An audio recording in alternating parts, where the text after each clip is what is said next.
Hey, we're talking Browns. It is the morning after a Monday morning Browns show. Another Victory Monday. Yes. Dan Labbe alongside Chris Fedor, and another one of those weird Victory Mondays where you don't feel real good about what happened yesterday. It was kind of a fun time, but you're a little nervous about everything. You're not sure exactly what happened. Yeah. But 22-17, the Browns beat the Buccaneers. 5-3, headed to Cincinnati. Playoffs. This is a big game. It has real playoff implications on Thursday night. You know what it feels like?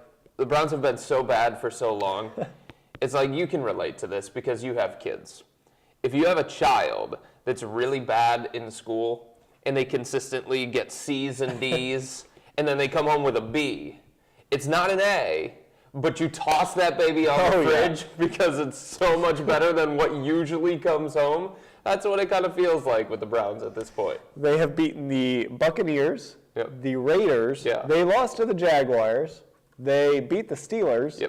And they had to come from 25 down to beat the Titans. That's how they've gotten in this 5-game stretch that everyone thought would set up a showdown with Cincinnati. Well, it happened. Not really how people thought it would happen, though. We always look for mottos of teams. Cleveland Browns, we win ugly. And that's what it is, because every game is a story of itself, Dan. It is. You can't tell the story of yesterday's win without mentioning how bad the Browns were. And they were bad at times. Look, I mean, in the last 3 games, you go back to the Jacksonville game, 10 quarters against the 3 worst teams in the NFL, and the Browns scored 2 touchdowns. 2 in 10 quarters against the Jaguars, Raiders, and Buccaneers. So that's part of the story from the last 3 games. That's part of the story from yesterday. Part of the story yesterday is Tampa Bay's ineptitude helping the Browns get a win. Tampa Bay's gaffes helping the Browns get a win. But you also can't tell the story without mentioning that the Browns won the game, and they are now 5-3, and they do have the showdown with Cincinnati coming up. All right, so we do want to hear from you. Scroll down in the comments, sign in, tell us what you thought of the win. Or you can call in, 216-772-1373. That's right above the player here if you want to try and call us. I had a caller on our post-game show yesterday who was calling, asking me to help him find another post-game show. This is bizarre. So how do you... So don't do that. Don't call our show and be like, hey, I'm looking for this show. Could you guys help me out a little? How do you stumble on this one, then? I have no idea. Just the number programmed in your phone? I don't know. It must be, I must be really good at Google or something. I don't know. Like you can ask Siri. I'm sure Siri can help you find what you're looking for. Maybe that's what happened. Yeah, maybe. Ask Siri. All right, so the Browns 22-17 winners over Tampa Bay.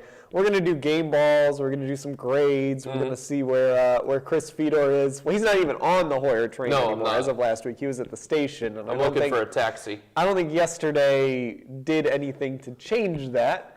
We'll find out. How did you know? We'll find out soon enough. If spoiler alert. The Browns' inability to score touchdowns until late in that game and still needing help from Tampa Bay to actually do it got Fedor back on the Hoyer train or not. But Cincinnati, Thursday night. The Browns are 5-3. This is a huge... They don't necessarily control their own destiny, but they're close to controlling their own destiny. Now, they'd have to do the unthinkable, but halfway through the year, they're exactly where they want to be. Yeah, they are. This is what they were hoping for. I know this is what a lot of fans were hoping for. Just stay relevant, stay within striking distance of the teams inside the division. And the way that you really start to turn the corner and you start to make strides as a team, it's beating the Steelers, the Ravens, and the Bengals. You have to take care of business inside your division. And look, everybody loves the wins. Well, most people love the wins against Oakland and Tampa Bay and Tennessee. But these are the games that the Browns want to be a part of. They want to be in big games in November and December against AFC North rivals, and they have a chance on Thursday night. Yeah, and you look at the North standings today. Bengals are 5-2-1. The Steelers are 6-3. The Ravens are 5-4, and there's the Browns sitting in third place at 5-3, a half game back of the Steelers, and again a chance to tag a third loss on Cincinnati. I don't know how good people are feeling about that Bengals game on Thursday night. I think there's a healthy nervousness going into that game, but If you asked me back at the beginning of the season, it's going to be November 3rd. You're going to be going to Cincinnati with a shot at maybe getting yourself into first place or close to it. I would have taken that. So there are a lot of people, we get calls all the time from a lot of radio stations around the country and a lot of websites around the country. And there are two questions that usually get asked of me, Dan, when I'm on these radio stations. Okay. And they're both related to the Browns. The first question, and I want you to answer this question. I want you to answer it honestly, because when they ask me this question, I freeze. I don't know how I answer the question. And I'm usually somebody who has an answer right away. I don't like to hem and haw. I don't like to say, I don't know. But really, I don't know. So I'm going to ask you the question. Okay. Are the Browns a good football team? Ooh. See, Yeah. look at how you respond. Think about that. Now, fans would want you to say, oh, of course they're a good football team. They're 5-3. But if you look at how they got to 5-3 and the teams that they've beaten so far, when somebody from outside of Cleveland asks you about the Browns and they want an honest opinion, are the Browns a good football team? How do you answer that? I know what Mike. I think when they were 1-2 actually, and they had that big comeback against Pittsburgh that fell short. They beat New Orleans, and they should have beaten the Ravens. I think I felt better about that team at 1-2 than I do about this team at 5-3. I agree. I think they are probably an average football team. Okay. I don't think they're a good football team. They get a chance to prove us all wrong on Thursday, but they've got to do that first. And I hope they do prove us all wrong on Thursday, but that's exactly how I answer it. Dan, I always say, you know what? I don't think they're a good football team, and I think their best football has already been played. That's my concern. Because if you look at the last 3 games against Jacksonville, Oakland, and Tampa Bay, everybody knows the Bengals can be had. You can beat the Bengals. Andy Dalton can go all knucklehead, and he can turn the ball over. He nearly threw the game away yesterday against Jacksonville. So there's always that lingering. But based on what you've seen in the last 3 games, do you really think the Browns can go into Cincinnati, play the way they have in the last 3, and beat the Bengals? No, and I mean, if you made me make my pick today, there's no way I would pick the Browns. Yeah, I would too maybe tough. even pick them to lose by 10. And it wouldn't be a crazy pick. And, you know, the record, it's easy to get caught up in, okay, they're 5-3, and that's Right. great. That's awesome that they're 5-3. But Buffalo's 5-3. Yeah. Are they a good football team? I don't think so. I don't know. Miami's 5-3. Are they, you know, what are they? So I don't think that record is the end all, you know, hey, they're 5-3, so they're a good football team. Right. You got to look at how they're playing. And now as their schedule toughens up, they're going to get a chance. This is a team that plays down to its competition. We've seen that. The question is, are they actually playing down, or are they just at the same level as that competition? Right. Did they peak too early? Yeah, exactly. And now the teams have made adjustments. Now that your center, who you knew was good, you didn't know was this good. Yeah. Now that your center's gone, your offensive line is a mess. You can't run the football. Your quarterback's being exposed a little bit, being exposed a lot. You know, can you adjust back? Here's the second question that I get asked all the time when I'm doing these interviews. Why are the Browns 5-3? They are 5-3 because It's one of those pause moments again, really. they're 5-3 because they've figured out a way to at least make that one play in all of these games. You know, whether it's Taylor Gabriel in this last game, the special teams yesterday, obviously, they've been able to stay in games and they've been able to make that one play. That's why they're 5-3. I like that answer better than the one that I've been given lately. What's your answer? The one that I gave this morning when I was on with a station, I said because they've played the easiest schedule in the NFL. Well, that's true too. And they That's have. true too. Statistically, it's been the easiest schedule in the NFL.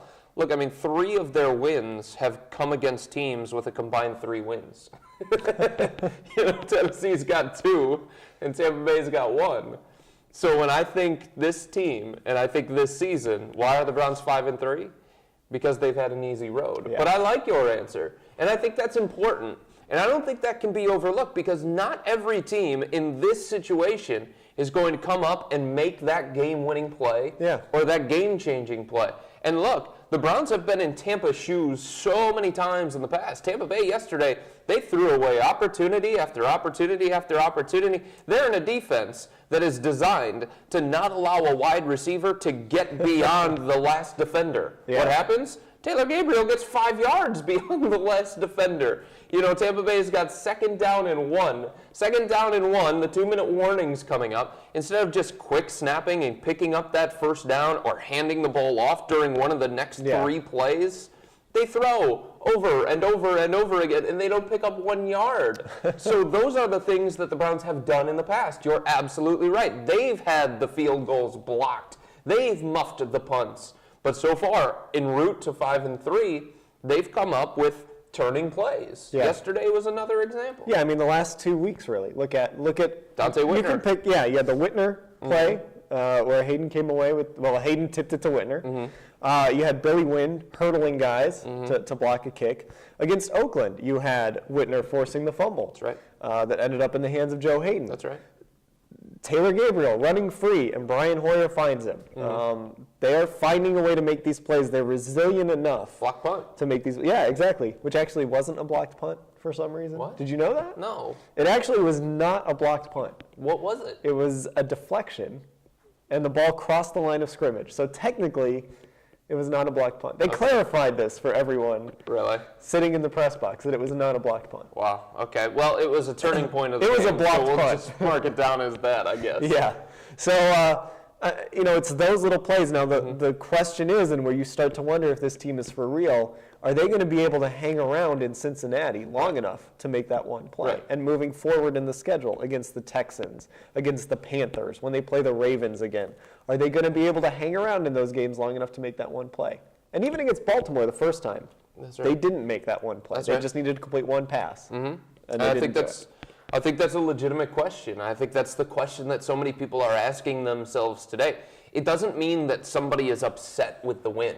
I don't think there are too many Browns fans that are upset with the win, but when you start talking about how they played in the game against Tampa Bay, that's the different kind of story. And if you're talking about how you feel heading into the game against Cincinnati, again, that's a different story. But you also bring up a good point in the fact that the Browns are learning how to win. That's important.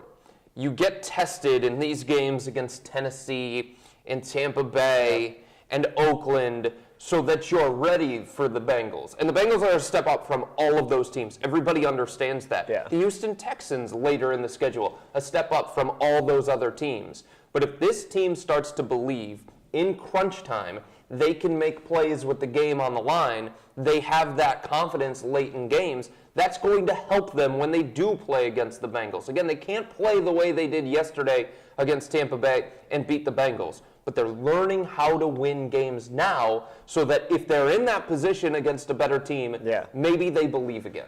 And it's it's a similar arc to how we discussed Brian Hoyer. I think we've seen what Brian Hoyer is. I think we've seen that he is a flawed quarterback, that there are things he just cannot do.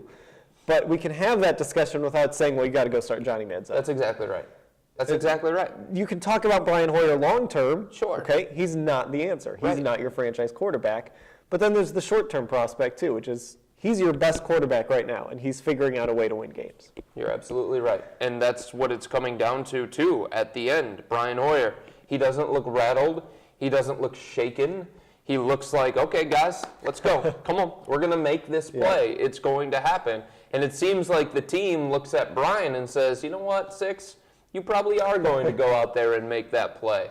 It seems like Brian has confidence in his players, even though there are some guys that we didn't even hear about coming into the season. It seems like those guys have confidence in Brian. All right, let's do some game balls. We were talking about this before we came on. I want to get your first game ball. My first game ball, Dan, is going to go to Terrence West. I thought Terrence West had the play of the game. We talk about Dante Whitner and Joe Hayden and the deflected punts and Billy Wynn and the blocked field goal. I thought Terrence West had the play of the game that gave Brian Hoyer enough time, and it gave Taylor Gabriel enough time to cut his initial plan, change it up, and get behind the defense. If Terrence West doesn't make that block, then the Browns are looking at 3rd down and long. They're probably outside of field goal range, and who knows what would have changed in that game. Terrence West led to the Browns' touchdown. Brian Hoyer's going to get credit. It's going to go in his stats. It's going to go in Taylor Gabriel's stats. It was a good play from both of those guys, but it was a great play from Terrence West. And that's a question that sometimes you have about rookie running backs. Can they handle those kinds of situations? And he stepped up and he made the play of the game. All right, I am going to give mine to an entire unit. I'm going to the special teams. Okay. Because you had Billy, they made 3 huge plays yesterday. Mm-hmm. The blocked punt, deflected punt, whatever it officially was called. Yeah. The blocked field goal from Billy Wynn. And then the offsides, drawing Gerald McCoy offsides Wait a minute. to get that first down. They drew him offsides? Yeah. Okay, all What, right. they don't get any credit for that? I don't know. I mean, I think that's Tampa Bay being Tampa Bay. Maybe. How much credit you give? You got to do something to draw a guy How offsides. much credit do you give the offensive line or the special teams? I'm giving them credit. For a guy jumping offsides. I'm giving them credit. Man, when a quarterback gets a guy to jump off sides, are you like, man, quarterback, really good job right there. Change People that do. cadence. People do, don't they? No. Yes, they do. How many times do you hear about a quarterback in his hard count, drawing guys off sides? I think the special teams unit deserves some credit for it. All right. But at least the blocked punt Yeah, and the that blocked field goal. I'll give you the both entire of special those. teams unit Sure. and drawing Tampa off sides. Can't Next game ball. giving them credit for that. Tayshaun Gibson, ball hawk, always in the right place at the right time. Right when Brian Hoyer turns the ball over, he throws an interception, and Tampa Bay looks like they're going to get 3 out of it at worst, maybe even a touchdown. 3 at worst. Tayshaun Gibson in the right play at the right time, reads Mike Glennon's eyes, goes right to where he's throwing the ball in case Mike Glennon is erratic with his throw, which is a lot of times. He was erratic with his throw, and there's Tayshaun Gibson waiting. That was a huge play in the game because it looked like momentum was starting to shift back to Tampa Bay after Brian Hoyer made a terrible interception. Yeah, to get the ball back like that. And Gibson has been so good all year long. And you're starting to see him make plays now that aren't just quarterback gets hit, ball pops up in the air. You're starting to see him make ball hawk type of plays. And you like to see that. Let's see here. My game ball. Let's give one to Kiki Mingo. What? Big number 51, playing in a harness. Why? Just because the guy needs it. He finally did something. The guy needs it. This is a confidence-boosting game ball.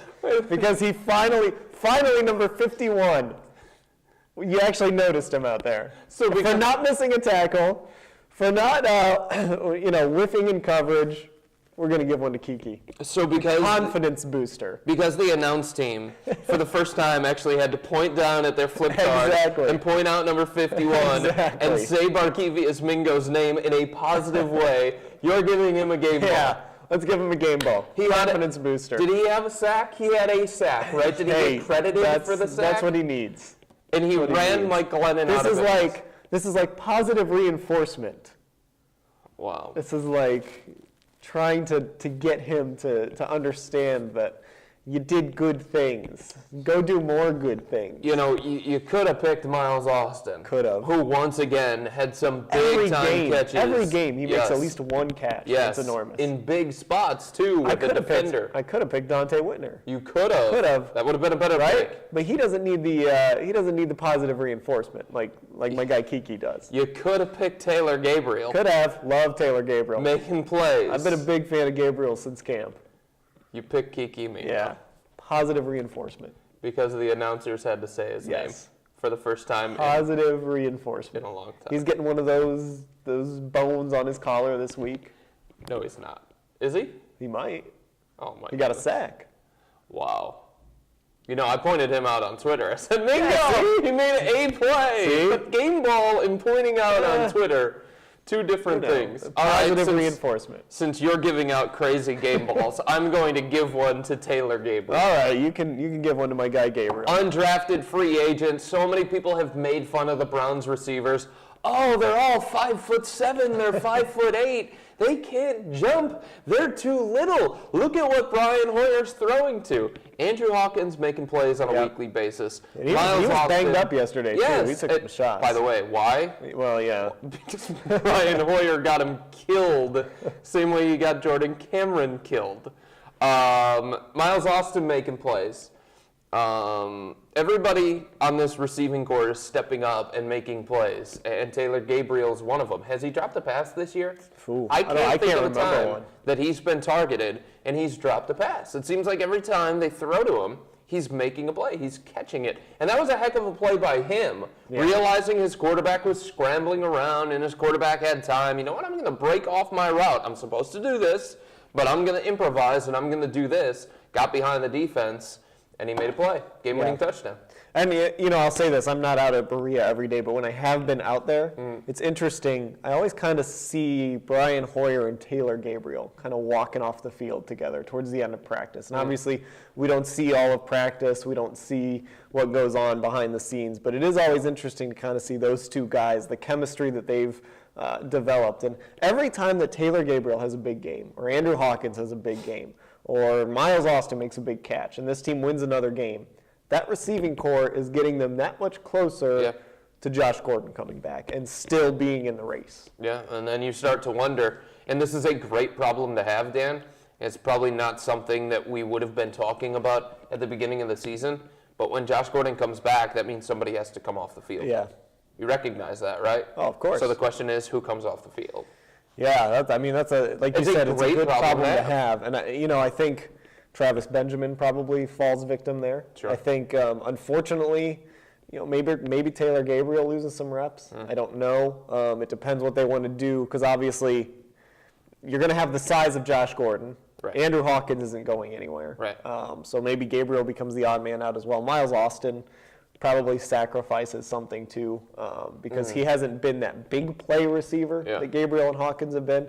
But I would say it's either going to be Benjamin or probably Austin that become the odd man out. I'm not going to sit here and say, well, you can't possibly take Miles Austin off the field, or you can't take Taylor Gabriel off the field, or Andrew Hawkins, but I'm just saying it's probably not a conversation that we thought we were going to be having at the beginning of the year. Like you said, it's a good problem for Brian Hoyer in this offense to have. Yep.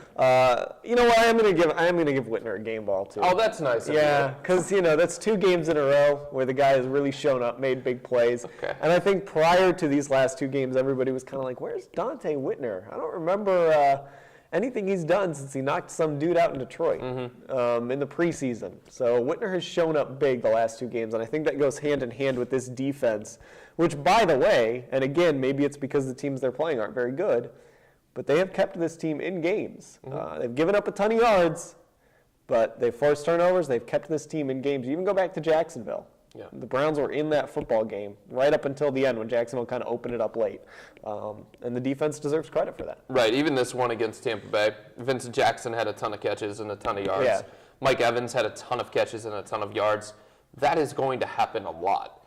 If Tampa Bay had a better quarterback, we'd be talking about Vincent Jackson and Mike Evans in the same breath as Jordy Nelson and Randall Cobb and Roddy White and Julio Jones and some of the best duos of pass catchers in the NFL. But unfortunately, they have Mike Glennon and Josh McCown at the beginning of the year throwing them the ball. Yeah. So, all right, listen. Speaking of quarterbacks. Oh, not this again. Speaking of quarterbacks, here we have it. Oh, boy. A regular feature on our show. This is as you can see, the Brian Hoyer train. So we started this a few weeks ago when Brian Hoyer was playing all right, and Chris has been pretty hard on our Darth Vader guy here. And I wanted to see if every week he could kind of tell us where he is on the Brian Hoyer train. Now, he had actually moved all the way up to here. I did. Not that long ago. Yeah. And we got his agent up there. He doesn't have any money anymore. He's not getting a cut of whatever Brian Hoyer. I don't know what this is. I don't remember what that's all about. It's an arrow of some kind. I don't know what that is. Now here's Chris from last week. He's hailing a taxi. Johnny's down here. Yeah. We don't even know where Johnny is anymore unless he's like trading shirts with former teammates or making money signs to guys or, I like or something that I'm hanging like out that. with Johnny though. But maybe you guys are trading shirts down here. Good company. Like Mike Evans and Johnny did yesterday. Good company. So this is our Brian Hoyer train, and here you go. Well, thanks, Dan. Are you back on?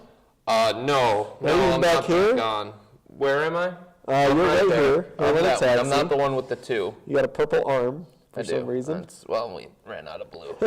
So I'll delete me. All right. Me. All right. All right.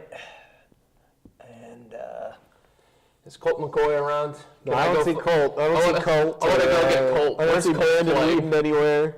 No, I'm just kidding about the Colt McCoy thing. Don't take that seriously. Look, Brian, the thing that everybody is going to bring up with Brian is the record, right? They're going to say he's 8-3 as a starting quarterback with the Browns or something like that. Maybe some will say 7-3 because of that whole Buffalo thing.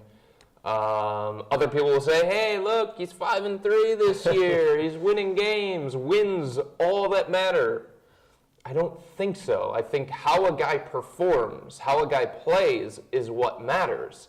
You know, if you're somebody who's just going to get caught up in the wins, if that's how you are, then you must love Tim Tebow. Tim Tebow led Denver to the playoffs, did he not? He did. But what was everybody saying? Well, that guy's not very good. Look, it's the defense. Look, it's the weapons around him. Look, it's everything else but Tim Tebow. Mark Sanchez led the New York Jets to the playoffs. He won games. Alex Smith won games. It's not only about wins and losses. Wins and losses, they are very, very important when it comes to assessing a quarterback. Everybody understands that. But you have to dig deeper. I think it's okay to evaluate the person more so than the result. So if we evaluate him and we look at him, here's a guy who's got 10 touchdowns on the year. 10. Ben Roethlisberger has 12 in 2 weeks. In 2 weeks, Big Ben has 2 more touchdowns than Brian has all season long. Brian threw 2 interceptions. Against a better team, they probably would have been costly. Thank you, Tampa, for being Tampa and not turning those into game-changing plays or difference-making situations in the game. Because those throws that he made were terrible. They were awful. Did you know that Brian Hoyer went into the game yesterday against the Tampa Bay Buccaneers, ranked 32nd out of 33 qualified quarterbacks in completion percentage? Did you know that? I did not know that. Are completions important for a I think quarterback? they are. I think they might be. Isn't that what they're supposed to do? Aren't they supposed to complete passes every now and then? 32 out of 33 qualified quarterbacks. Those are just facts. Those are things that are troubling to me. Did you know that Brian Hoyer is one of the worst quarterbacks statistically on third down? Did you know that? I did. Well, I didn't know that, but I had an idea. That doesn't surprise me. That's a money down. That's a money situation. And yes, he looked poised. He was good in the clutch yesterday against Tampa Bay. But if you think I'm getting on this train with this guy, that's Another just arrow. not going to happen. Yeah, we've got 2 arrows now. It's not going to happen because I just don't believe in him long term. And that's what this is about. It's a train that's taking you, hopefully, to new heights, to the top of the AFC North, maybe even to the playoffs. And if you're getting on this train with this guy to take you there, it's not going to happen. Find a bus. Find a taxi. So here I am. I don't even know if Brian Hoyer is qualified to drive a train. Here I am. All right. There I am. See what this is, Dan? What is This that? is 1, 2, I don't even know. 3, pound sign. That's a phone. It's a phone. That's an iPhone. That's like a Saved by the Bell Zach Morris Yes, phone. that's exactly what it is. It's a giant phone, Zach Morris, Saved by the Bell stuff. And you know what I'm doing? I'm getting Uber. Oh, I'm getting look at Uber. you. Wow, Because so I'm not trendy. getting on this train. So trendy. Uber is my new form of You know, transportation. I know where you're getting that Uber to, Mr. Hero. That's right. Heading over to Mr. Hero. Sure. You know what? From now on, I'm going to Penn Station. Whoa. How about that? Wow. I'm just being That's honest here. rough. Just pointing out facts about Brian. The wins, fantastic. You can't take those away from him. He is 5-3 this year, 8-3 as a starter. But I think there are still way too many questions about him long term, and that's what the train is supposed to be. So I'm not on that train. I'm still not getting on. So he has gotten off the platform. Johnny's still on the platform, making money signs. Where would you be, Mike Dan? Evans. Where would I be? Yeah. Oh boy. I'm walking away from the I haven't platform. put myself on the train yet. You haven't? I'm on the platform too. I'm going to start here on the platform. This is me.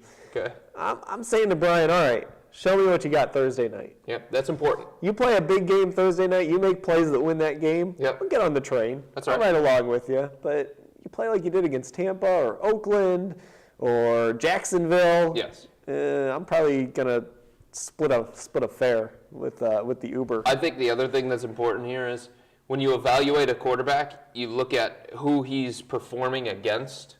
All right, so his wins, right? If we break these down, last year against a Buffalo team, if you're going to give him that win, are we giving him that win? No, We can't possibly give him no, that I don't Okay. give him that win. So last year against Minnesota, do you remember where Minnesota was picking this year in the draft? They were in the not top good. 10. Because Minnesota was not a great team. Everybody knows that. They were one of the worst teams against the pass last year. So that's one. Tampa Bay, that's another win for Brian. Oakland, that's another win for Brian. Tennessee, that's another win. So look at these teams that he has beaten. He's had incredible fortune to build up this resume, if you want to call it a resume, and this win-loss record. All right. You know what impresses me? When a quarterback like Ryan Tannehill plays well against the San Diego Chargers. So if true. Brian goes out on Thursday Night Football, hostile environment, primetime game, strong team, and he plays well against the Bengals, okay, maybe I'll put down Uber and maybe I'll get back on the platform. But they haven't played a top 10 D yet. They haven't played a great team yet. He hasn't beaten one of those kinds of teams yet. That's true. Thursday night, he's going to get a chance to prove, his whole Got a team chance. is going to get a chance to prove if this thing is for real. Thursday night at Cincinnati, 8:25 kickoff, national TV, playoff implications on the line already in what will be week 9 for the Browns, week 10 in the NFL. And I'm looking forward to seeing how they perform because it seems like so long ago, Dan, when they dismantled the Pittsburgh Steelers, and I was so It seems excited. like 3 seasons ago. And remember that we came in here, we were like, yeah, the new Browns, they're turning the corner. Look at this team. Look what they just did to the Pittsburgh Steelers. Seems like so long ago. I want to have that feeling on the Friday morning, the morning after that game. All right, that'll do it. Another morning after. Do we have the dancing guy available for today? No dancing guy. Dancing guy. All right, that's fine. We'll get. I'll tell you what. If the Browns win on Thursday night, the dancing guy's coming back in full force. This show will just be a half hour of the dancing guy. Okay, let's do He's it. on the Hoyer train. The dancing guy is? Oh yeah. Okay, of Oh course yeah, he that is. guy's on the Hoyer train for. He was on the Whedon train. He was on the Fry train. He's been on all the trains. Derek Anderson train. He's sitting there saying like, "Oh man, I wish we would have kept Colt McCoy." That's what dancing guys doing today. All right, for Chris-Fedor, I'm Dan Labbe. We do this every Monday. Thanks for watching.